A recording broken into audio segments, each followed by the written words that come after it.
Everybody has that one album that they just can't stand from an artist that they otherwise really adore. What is that album for you? Let us know in the comments. For Slipknot guitarist Mick Thompson, that album lies squarely on Metallica's highly successful self-titled 1991 record, commonly known as the Black Album. In fact, he goes so far as to say that he was horrified by the record in a new interview with Louder Sound. He tells them, quote, "I understand now that I'm in a band that you have to stop repeating yourself or you'll be bored, but I love those first 4 albums so much that I was horrified when I heard the Black Album. I felt insulted and didn't listen to them for years, but that's over now.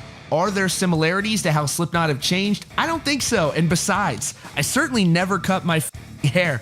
Well said, Mick. Well said. Always one to never mince words and always keep it real. He was also asked about the album he wants to be remembered by, and that album is Slipknot's self-titled debut record from back in '99. He says, "It's impossible because every album is different and they all make us the band we are, but this album launched us. We had years to make that album, and with all the time in the world and no pressure, we just played with total freedom. It's very honest, and we felt that shit. We took the time to make it as nasty as we wanted, and I think it stands the test of time."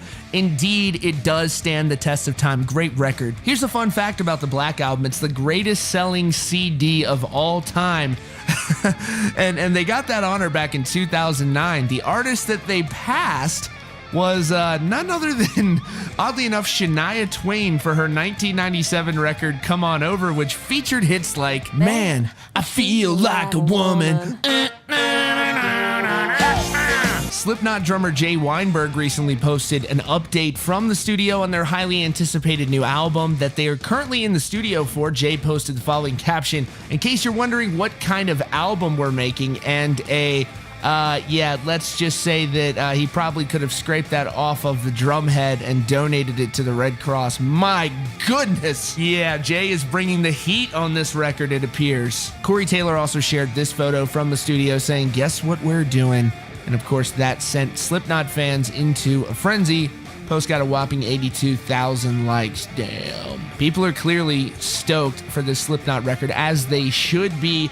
And they released the Lucy single, All Out Life, back on Halloween. That was very well received by fans. It was somewhat of a throwback to earlier Slipknot stuff, and that means that it was very heavy. And Corey has said something. He said something along the lines that the album is going to be levels of something. So anyways, there is your update on current happenings around Slipknot right now. There's certainly going to be a big year for that band. Very, very good stuff on the way for them. The future is bright for metal this year.